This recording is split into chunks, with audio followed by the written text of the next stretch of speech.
Hello, everyone. Today we are excited to have Adam Daigneau on FreeQMS Experts. Adam is a business consultant who helps clients of all shapes and sizes, even as large as the state of Alaska, convert to electronic systems. Welcome, Adam. Thanks, Nick. Happy to be here. Awesome. Adam, we're happy to have you as part of our FreeQMS Experts video series. This is a series of short interviews where we ask some of our most seasoned users about their experiences with the software. Awesome. Yes, I heard that's exactly what we'll be reviewing today and look forward to answering what I can. Yep. The FreeQMS Experts series interviews experts with diverse backgrounds and skill sets to provide helpful content on the electronic management of company records. We at FreeQMS sought you out for your unique perspective. Adam, as we understand, you work with a wide variety of systems, not just electronic quality management systems. Is that correct? Well, Nick, I started one of my first jobs. Man, I think it's back 12, 13, 14 years now. I was back in high school helping a local embroidery company convert their old purchasing system to electronic.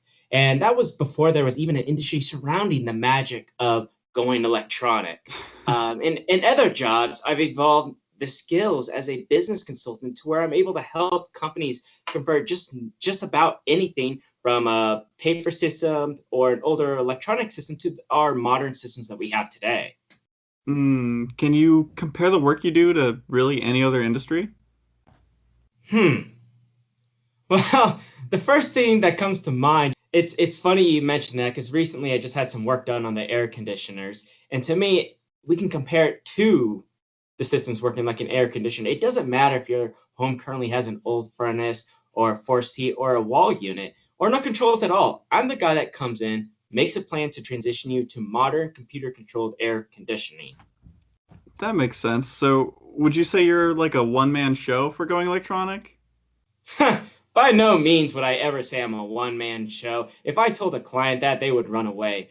I've worked for some of the world's largest and most successful IT consulting firms. I typically work on a team which can be as large as a handful of people to hundreds of people if I'm working on a large government or corporation, or even as small as a few.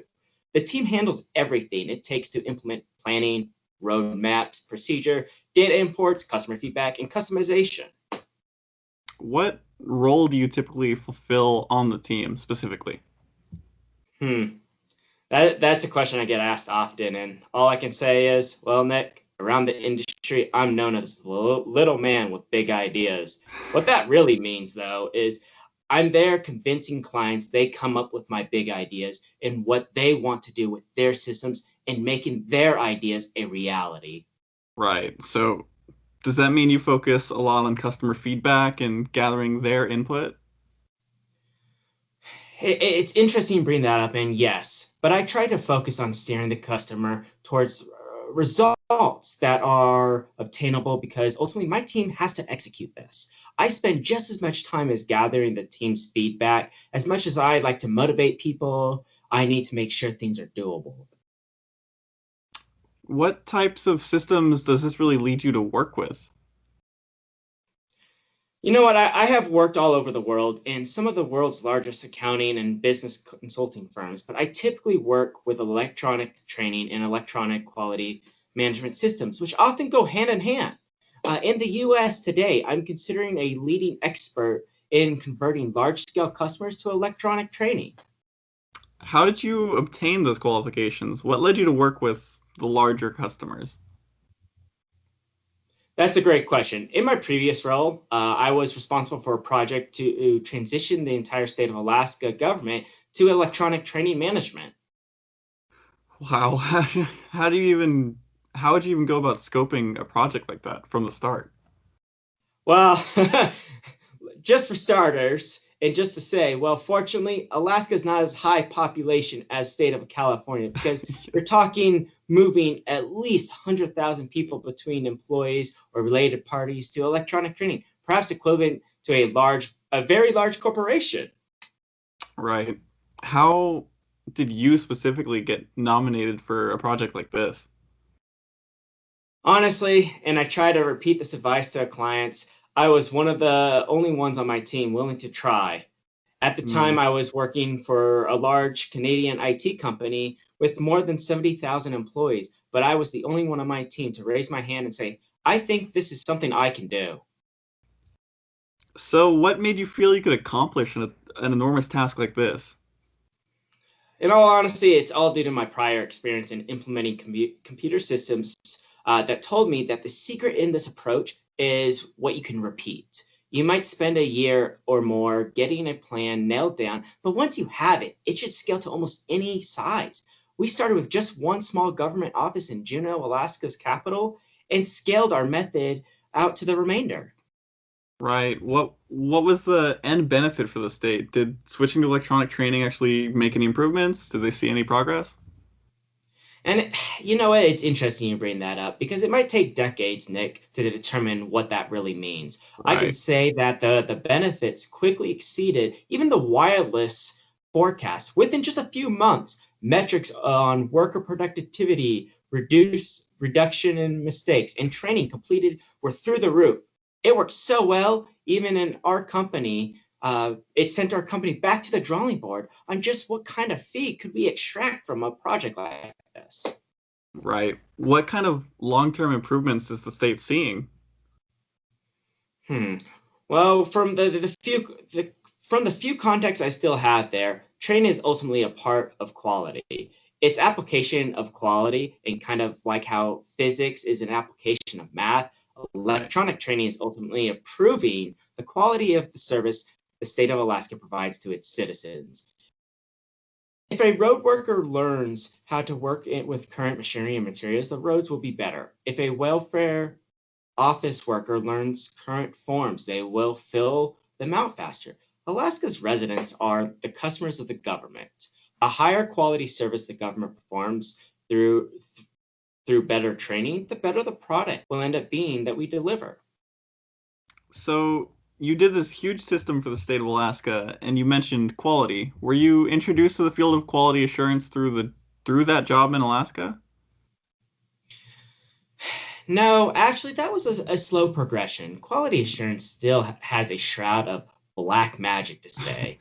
Although the concept of quality isn't new, the field and science behind it are still emerging.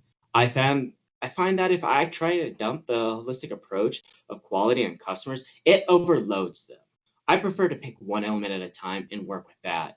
In Alaska, it was training. For clients, it's supplier management for other equipment.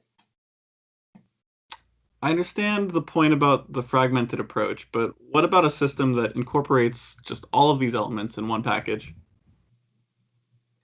I've certainly worked with and helped implement total quality management systems, master control, and QCBD included. Mhm. The big problem I see, though, is that these systems are enormously complicated to use and scary to the users out there.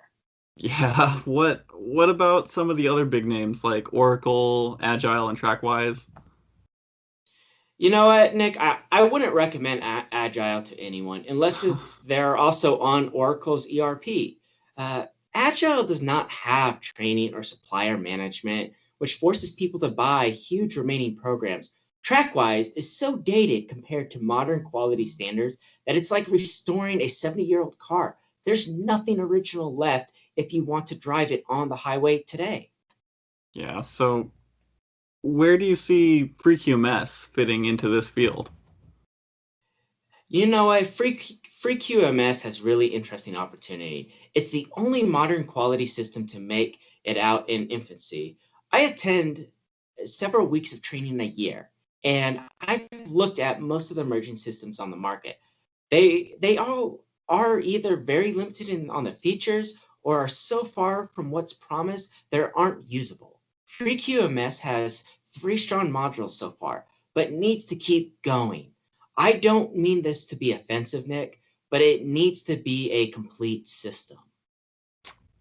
What is your vision of a complete system? This seems to vary with pretty much everyone we ask. What do you think the system needs? Well, as I mentioned, there are huge gaps in the market. Oracle's Agile has quality management components, but doesn't have training. The ability to incorporate training into your quality management system could save companies. I don't even know millions if in the implementation and the Mhm. ongoing costs. So you see the most strength in a complete system. What about other complete systems on the market?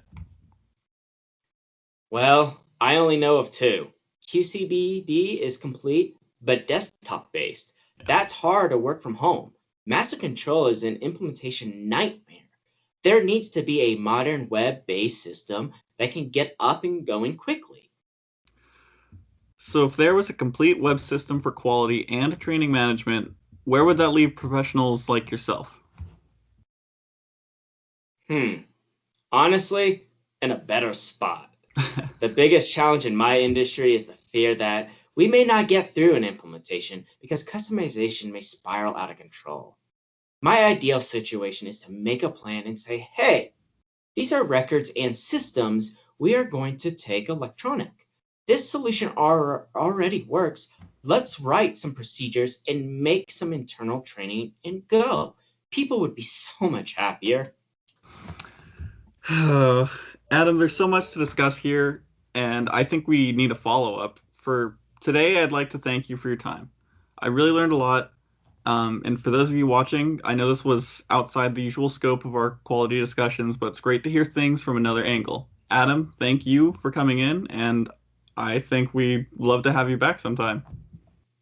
Thanks, Nick. And as you stated, we barely even just scratched the surface. I would love to chat again with you. And as always, I'm happy to discuss software systems with you anytime. See you soon.